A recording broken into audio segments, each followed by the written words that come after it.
Welcome to the third episode of This Week in Digital Marketing. I'm your host, Jacky Chou, and co-hosting today is a fellow marketer and good friend, James Lacey. So today Hello. we're going to go over, today we're going to go over one marketing tip from each one of us. We're going to go over what we're doing for Black Friday as well, the new Google Guide, Twitter ads, and how they're working out for me personally, how Mastodon is working. There's some new news breaking out about that Twitter competitor.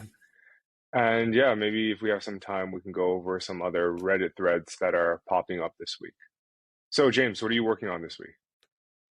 Yeah, but before we get to that, we have to do a little sponsor ad read for webacquisition.com, Mushfiq Sarkar's company that does due diligence. So if you're looking to buy a content site, Amazon FBA or e-commerce business, and you're looking to outsource the due diligence, webacquisition.com has your back. They also have a 20% off Black Friday sale right now. Think of it like you're going to go buy a house. You're going to go check the house out, see if you like it, walk around, but you might not see what's going on around the house that needs fixing. And obviously, webacquisition.com, you bring in an inspector like you do a house, and they find things that you might not have seen. So that's something that's worth doing if you're looking to buy a large asset like a website. So again, webacquisition.com, they have 20% off Black Friday. But for me, man, it's been launched early Black Friday deals for myself with the new subscription. That's been going well. Had a bunch of sales there. I had my physical products finally launched on, I guess, the brand that I'm collaborating with on their store. So now I'm starting to promote that too. And those are, I guess, the two main big things since we last chatted. What about yourself? I think we already launched Black Friday since last week. But yeah, we've been launching Black Friday for I think the start of November. It's been Black Friday month. It's great. So pretty much, yeah, we've just been doing a perpetual deal. Sales have been fucking flying this month, I think. Nice.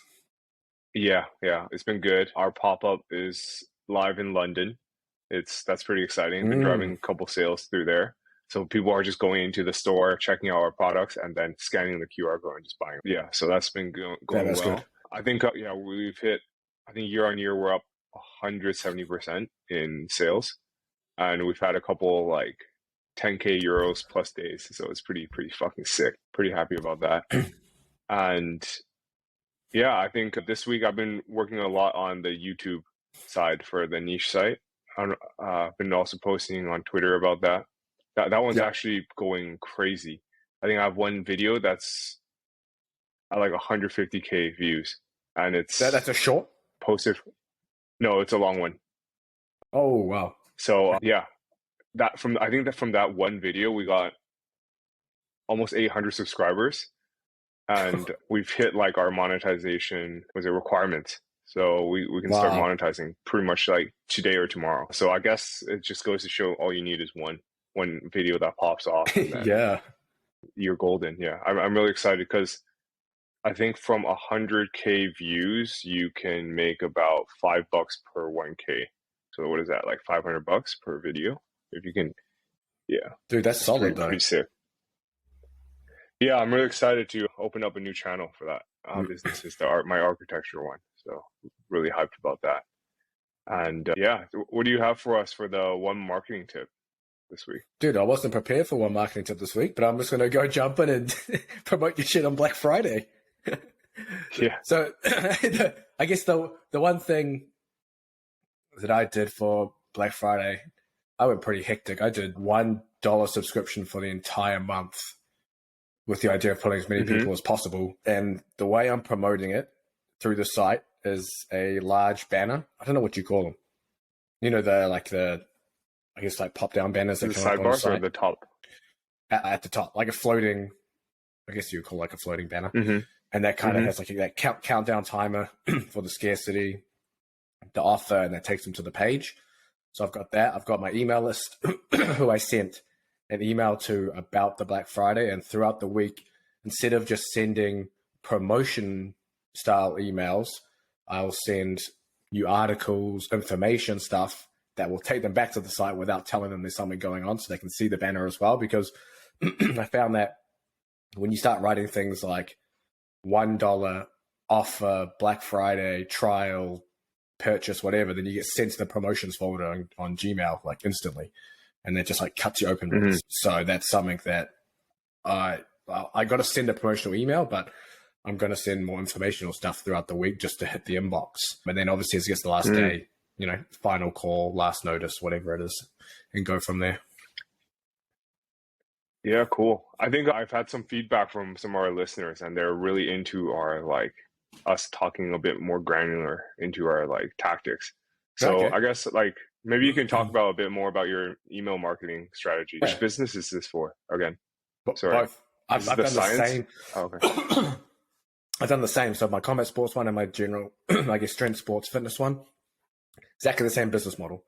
So it means I can kind of do things on both and just replicate it. So essentially maybe I'll dive into the general fitness one because it's something I've been doing too. So what I did recently is I covered a whole silo about building big legs. So how to get big quads, how to get big hamstrings, calves, glutes, the best exercises for hamstrings without weights, etc., etc. And then I created, sorry, still got this. And then I created a leg specialization training program. So essentially I pulled all that together. And then on those pages, I advertise that leg specialization training program. And I'm doing the same for all the different body parts. And while that's there, I have opt-ins on the page, a pop-up and a in-content opt-in. And those are for, depending on the silo it's in, free program, some kind of ebook for something. I still got to optimize a lot of the stuff on there. And then they get taken to a one-time offer page once they opt in. And that one-time offer page gives them, sneakily, it gives them that $1 at month trial. But people don't know that. That's the same as the Black Friday deal, but that's there. But that's because I'm kind of limited because the app that I'm using runs through Stripe. And for me to create a coupon code for Stripe, you can only create coupons for 1 month. You can't do weekly coupons and shit like that. So it means if I'm going to offer a discount, I can only offer for the month versus because they go on like a monthly billing cycle with the subscription. So because the subscription is monthly billing cycle, I have to do a monthly coupon. If I was doing a weekly billing cycle, then I could do weekly, but then people see money coming out of their account every week. And people don't like that. I wouldn't like that either. So just stick to a month. So that's how that funnel works. And then regarding the actual emails, I usually send out 1 to 3 emails a week, usually around 2. Your open rates? 30 to like 35%. How many people are on your list right now? So depending on so I've got like close to 3,000 on one of them and like 1.5 on the other. And then I usually send out articles, informational stuff, new studies, whatever else. And then within those, I'll link back to articles or I'll PS, this program does whatever. And it's usually just a straight text email. So it's nothing crazy, but I just try to send something out there. Yeah. And you don't typically, what is it called? Design it or anything? No, straight text email. I haven't done any design. I mean, right now I'm using GetResponse and I hate it. So we're not going to get sponsored by GetResponse after that, but that's all right. But yeah, it's a pain. I don't like using it, but I have it for now. I was hoping something like Active Campaign or whatever would have like a Black Friday deal, but I haven't seen anything. I just came across one the other day called Flowdesk. Actually, I came across it today, I should say. Flowdesk. It's the first time I've heard of it. $35 a month for unlimited everything. FLO desk. Unlimited everything. Emails. I've seen them before. Subscribers. Yeah, and I was like, holy shit. But because I guess they're relatively new, they don't integrate with shit. So they don't integrate with Thrive Leads or Optimonster or whatever the hell there is. So I'm like, well, that's kind of useless for me then. Yeah. Even though I kind of wanted to use them, but yeah. Are you using Thrive to build your landing pages? I use Thrive for all my whole website. Like, do you like it? I know people, yeah, I love it. I know people like hate on page builders and shit like that for page speed, but my pages look nice and they look fine. It works. I'd rather do that than, oh man, Gutenberg editor is such a bitch. I hate using that too. And also I have no design skills. Like my Gutenberg blocks suck. Yeah. No, I think we had 20 plus sites on Thrive before. We started moving a Yeah. lot of them off because of the speed issue. Don't Yeah. you run into that? I mean, it's on desktop, it's good. On mobile, if you Hmm. go through testing, it's not as good. But if you got like, I go on my phone, I go on the site, it's fine. And Hmm. rankings are fine. I mean, yeah, I'm getting close to 100,000 people on one of the sites a month just through the stuff I have there. Things are converting. Like, I don't know what I would change to just because everything's offered in one. So I've got the theme with the page builder so I can do my landing pages and these landing Hmm. page templates. Sorry. And then I've got the actual Thrive leads for opt-ins. And then I've got Thrive Ultimatum for the countdown timer. Otherwise, I'm paying an extra price monthly for lead pages, like $97 a month. Then I'm paying another, I don't know, $50 for deadline, all on subscription. And then I've got to pay whatever else. Oh, I guess it's free A/B testing software. And then you've got, what else do I have with Thrive? There's some other stuff like courses and things. I used to have my courses on the Thrive Apprentice, but that was super buggy. Like super buggy. Like Hmm. I had a guy refund a full bundle purchase because you just like couldn't even log in, and I was like, okay, fuck that, I'm moving. But yeah, that's the only complaint I've really had with it. Other than is why you got to be careful with the Thrive Ultimatum stuff with like caching and all that stuff. Once you get that sorted, you're okay. Yeah, yeah, yeah. Okay, cool. Yeah. Yeah, I think for marketing tips on my side, this week I've been looking at heavily into YouTube, and I'm not sure if I mentioned it last week, but I think we've seen some strong correlation to, let's just say, YouTube organic reach versus amount of views you get on the embedded on your website. So Mm. as soon as we embed the video onto our highest traffic page, and it starts getting clicks, obviously, because we put it at the very top, it's interesting, and we start seeing it take off on YouTube as well. I think they Mm. like external traffic, and it's real traffic, right? We've also tested in the past with like purchased traffic, but it didn't really work for us. So Google, don't come after me with that. Don't ban me. We don't do that anymore. But yeah, have tested with that. It didn't really work. But yeah, that's very interesting that, for example, one of the pages has 500 views a day, and as soon as we post it on YouTube, we embed the YouTube link on that page, the YouTube starts flying. Like Mm. I'm gonna start testing that a bit more this week. Like maybe I'll hold off on it and make sure it doesn't pop off. But yeah, we posted I think 6 videos in total so far. The 2 videos that popped off have 150K views and 30K views, and on these 2 pages, they have the highest traffic pages on our website. So for example, I think Mm. 1K, 1 to 1.5K views a day, and the other ones are pretty much like low to none traffic on our site.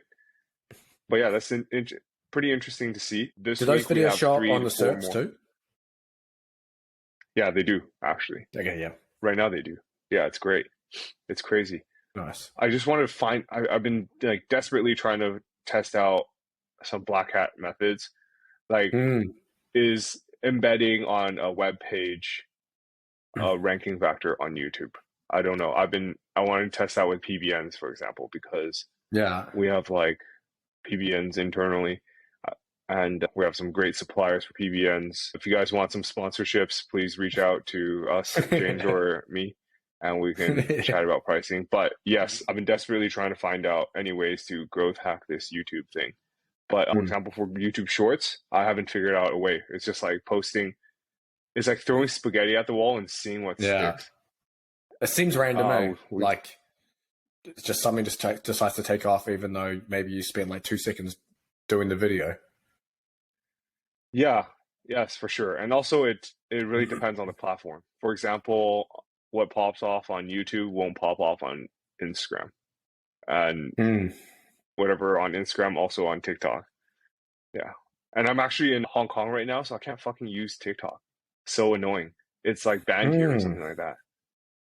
Oh, Yeah. really? So yeah, it's wild, very weird. Don't come after me, China. But yeah, it's odd. It's odd that they banned their own product. You know what I mean? It's Yeah. very weird. Interesting. But it's funny you mentioned the YouTube thing as well, because if someone wants to get ahead of the game on their reviews, if you do your individual reviews and do a YouTube and link them together, you win, because there's literally like maybe one person probably in every niche that's actually doing that. There's literally no one doing that. That's like the most basic thing. If you have it, video review it and write about it, and man, game over.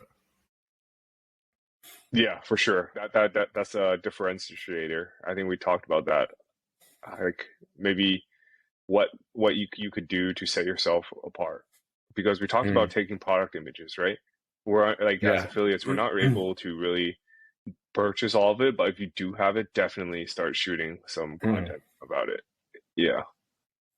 Have you been shooting, for example, I think we always like using optimum nutrition as an example, but have you been shooting like videos about those? Like you testing out, I don't know, the flavors or all that? Not on those, just because on that one side, I'm not going to do YouTube because I've got two brands, and I'm like, I don't want to do both. And this one, because I bought it off someone, like it'll kind of look weird on YouTube. Just randomly, some new face pops up 5 years later. So I just like don't want to go through that. On my combat sports one, yeah, I do. I'm going to get back into doing more informative videos as well as like an alternative traffic source, because man, there's actually not that much on YouTube covering the stuff. A lot of the stuff sucks anyway. And I did I kind of launch jacked a review recently with my article. I just did a video for it. It's real simple. I mean, that pulled like 500 views in a week on like a brand new product kind of thing. So I'm going to be doing kind of more, I guess you could say, like, I guess review stuff, but more like informational stuff too, to mix it up. So it could be like a strength training or whatever it is, and kind of going through all that. I got to get a whiteboard. I want to get a whiteboard and kind of do like almost like a whiteboard video. Yeah, cool. What are you using to shoot your videos? A phone. I was using my old GoPro Hero 4 Model 4. You know what it's up to now? It's like up to like 10. That's how old and shitty that thing is. Yeah. And so is that still on 1080p or is that on 4K already? Dude, they had 4K back in that day. I got that in like 2015. Holy shit. And it had 4K. But still, that sucks. Wild. The sound sucks on it and stuff because there's no mic and things. So for now, I'll just use a phone and like a lapel mic. Eventually, I'll upgrade and things like that. But for now, I'll just keep it so basic that it's just about the information. Yeah. No, that's cool. So I'm sure it's making waves in digital marketing already, but Google came out with a new guide. What's like the general rundown? I've given a brief like skim over it, and I've had a couple of thoughts, but what are your thoughts on it? Yeah, I got it open. Yeah, I went through it yesterday, but I mean, it's kind of it's a lot, right? Yeah, it's kind of reinforcing a lot of the same stuff. But I think what's quite interesting, obviously, exact match domains system, devaluing the exact match domain, but we've kind of been talking about that for a while now. The freshness system was interesting because we talked about freshness last week with articles with Google. Yeah, preferentially treating freshness, but they talk about freshness in terms of their example is searching about a movie that's just been released or a recent review rather than old articles from when production began, all that kind of stuff. So I guess now we could just use your trick that you mentioned in episode 1, which is changing the publish date, because then it's fresh. They talk about. I don't think changing the date will work for much longer. So you guys got to hop on that. Yeah. I mean, add a couple of sentences. I mean, change some formatting, whatever, like add an extra picture kind of thing. That's still fresh. And then link analysis. I mean, they just talk about how important links are still. I thought they have. What was it? The page experience system I thought was interesting, when they talk about how they assess. Basically, people prefer sites that offer a great page experience. And they're saying they have a page experience system that assesses a variety of criteria like page load speed, which has kind of been disproven, but they have it in there. Mobile friendliness, lack of an intrusive, I can't even say that word, whatever it is, lack of intrusive stuff, pages served in a secure fashion, etc. But I'm wondering how they're actually measuring what page experience is, because are they going by kind of things like bounce rate, and are they clicking through other things on your site, or You know, I don't know what they're doing there. Oh, I think I have a hunch on how they're, because that's page experience is a tab in Search Console, right? So they have certain metrics. Mm. So I'm guessing it's like page speed and mobile like responsiveness and no Mm. pop-ups. Yeah. And yeah, that's yes. I'm glad they're giving us a bit more transparency here. But yeah, still very what is it? General the Oh topics they yeah. talk about. And then they talk about reliable information systems. What I thought was interesting is geared towards news sites, like Hmm. essentially to help people find the original. Wait, was it that one? I think it was that one. I think I've got the right one. Okay, one of them. If it's not this one, it's one of them.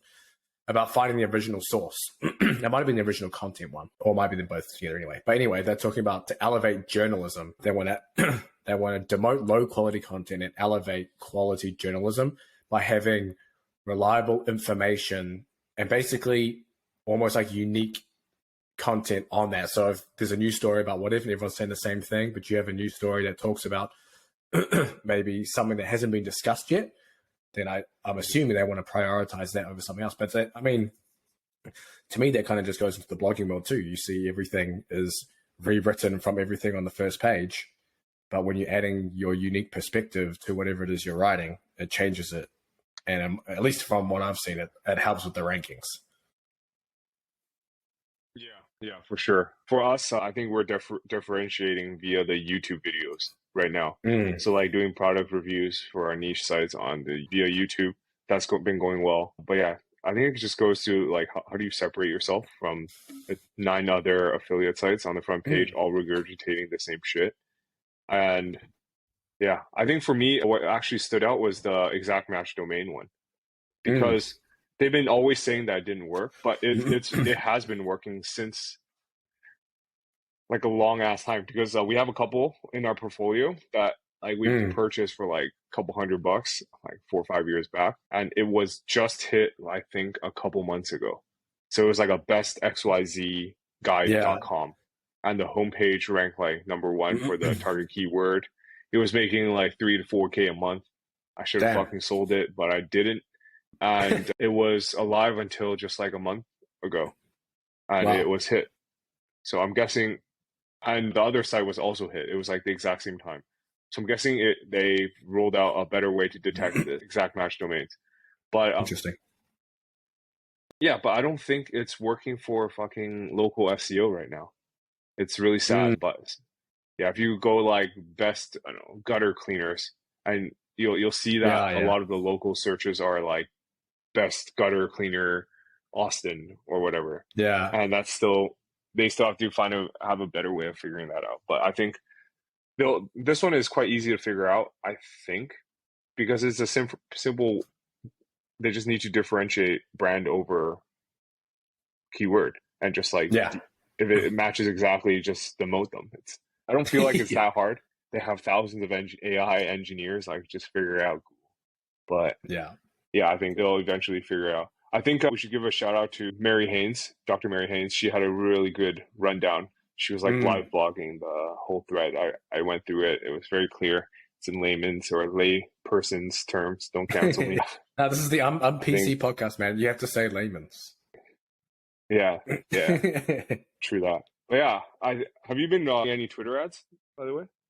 No, I saw you did though, and I saw it ate up all your money in a few minutes. Yeah, that was fucking crazy. So I think this only happened because we run other campaigns as well. We've run like for followers as well. So we wanted to target like digital marketers. I think we put in 30 to $50 a day just to like see how that goes. That's why my Twitter following is growing as quickly as possible right now as it is. It's not what is it called? I'm not coming out with like stellar content like the other creators. So that's You're been just going buying them. cost. Yeah, I mean, I'm just targeting digital marketers and I'm just like pushing them to my threads, and it's been going well. So like I think I'm paying like $2 per follower right now, so that's decent. Hmm. And these are only in like English speaking countries like US, Canada, Australia, New Zealand, Hmm. UK, etc., etc. And then I was like, okay, we're running a Black Friday deal. We're doing a huge discount, I want to tell the world about like our link building service. By the way, link in description. Black Friday is on right now. But yeah, I think we tried to run a Black Friday campaign on Twitter. It was pay by click. And I put in like a hefty budget. It's not small. I think I did 2K and it ate it up right away. Still have to reach out to fucking support about that. Did any of it convert? 30% click. Hell no. No, it was wild. Maybe it was a lot of traffic from India. Maybe it's like bots from India. So I need to just the hell? kind of sort that out. But 30% click-through rate it's obvious it's a bot. Like it's not human for sure. Yeah. What kind of click-through rates are you expecting on a Twitter ad? Like 0.5 to 1%. That's like normal. So 30% is fucking wild. I mean, you did the best ad ever, and you're going to sell your own Twitter ads course. No. It's the hell no. Twitter ads course here, coming soon, episode 10. Coming soon. Yeah. Yeah. That's the goal, guys. But yeah, I think still trying to figure that out. I have to reach out to support, just been lazy. But that has given me an idea. Like, what if I could run click ads from Twitter? Because these are obviously bots. But what if we just like run them, sort out like India, only have it US traffic, and then we blast it on a site with display ads? Or are we going to get banned here? I don't know. I just thought like at 0.03% of, what is it? $0.03 per click. That's like, you can make some money there, I think. I don't know. I can't do the math, but yeah, but then you'll do it, and then your cost per click will probably skyrocket, and everything will turn on its head, and you end up paying like $3-4 a person. Yeah. True that. Yeah, I think hopefully they figure this out. I would love Elon to figure this one out, because I think it's a crucial step to, what is it called? Cracking the code of making Twitter profitable. I saw that this could be complete misinformation, but I saw he turned it around already. I don't know. I probably just read some bullshit artist tweet.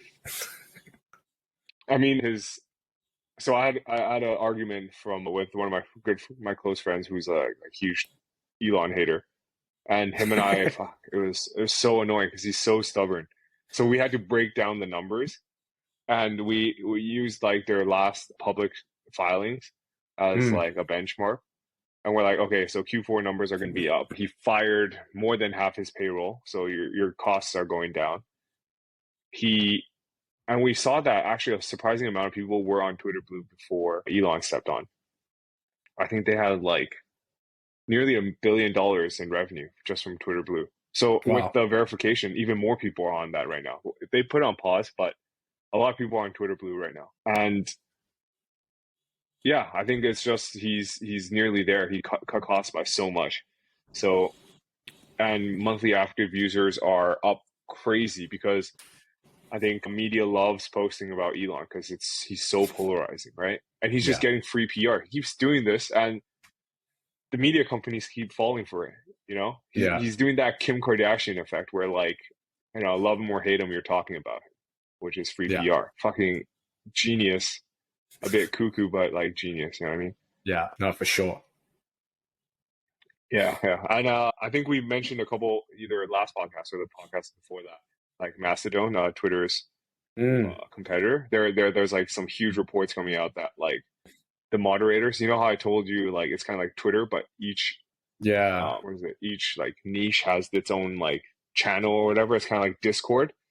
Yeah. And apparently mods are reading their like people's DMs because they have the power to read DMs there. Oh, so and then they're like, oh yeah, fuck you.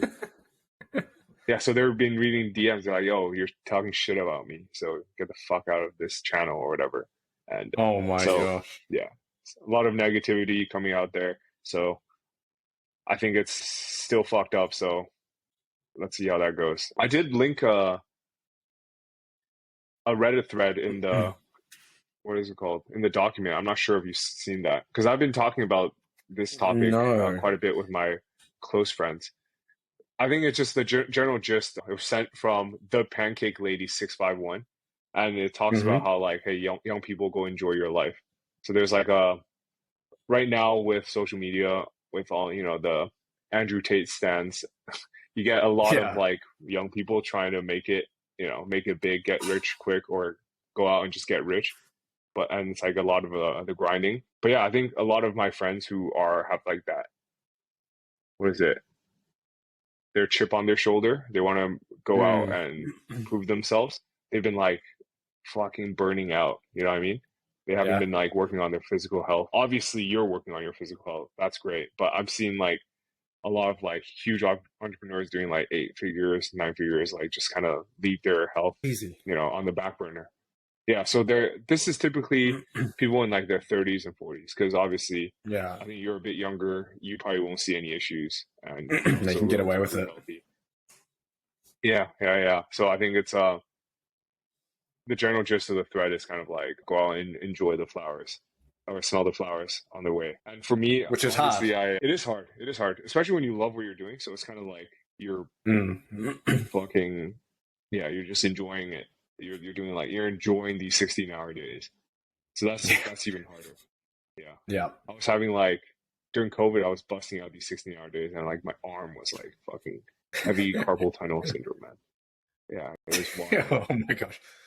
Yeah, I'll sit and write for, like, I enjoy writing my articles because depending on what I'm writing, and I'll go in and I'll research whatever and go hard into this, like, things I know is going to be, one, the best thing on the internet, two, help and educate whoever it is reading it, three, every article I publish equals an extra $1, whatever it is, and value to the business and in my pocket. So I sit there and I'm just like, man, I just want to write. It's just, man, I know what you mean. Yeah.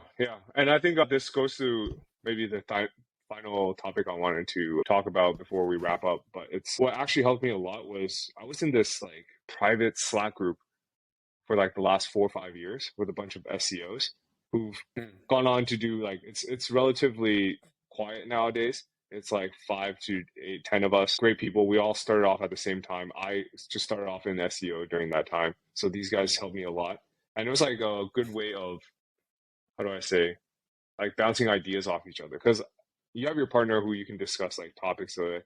I have my partner who's like great with like emotional side, but I can't really talk about like her, like, yo, these ends are slapping right now, like, yo, you better get on this, you know what I mean? Or like, here's a neat growth hack. So I've been trying to find like a niche community with like, I don't know, people in either SEO or like in the niche site industry to, just chat the shit. You can chat openly. I know you chat about your websites openly, but yeah, I think we're due for a community where you can just like talk about your sites, the tactics you're using. It's like, here, hey, I'm using these PBNs on this page. Let's talk about this in like a month or two when they get placed. You know what I mean? Yeah. Accountability group chats are really good for me as well. And yeah, I don't know. I think it helps because you have your partner to talk to like about certain things, but I don't really have that privilege. So I've been desperately trying to find a way to talk, like chat shop, Yeah. Have you heard of any? You were doing Twitter Spaces for a while, but no, I don't. I mean, most of the groups I think are paid, aren't they?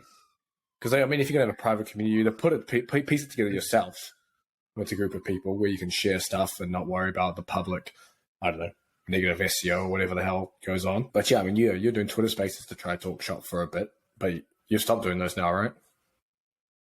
Yeah, they were taking up some time, but I found I did enjoy talking about these like topics. But yeah, just have to try to figure out how to do this properly. Yeah, maybe we'll come out with a community soon. Let's yeah. Who knows? Let's wrap up then. Yeah, thanks everyone for listening this week. We tried something like new this week. If you do like it, please like give us a thumbs up, review this podcast. If you didn't like it, please comment. Maybe like we can do something different next week.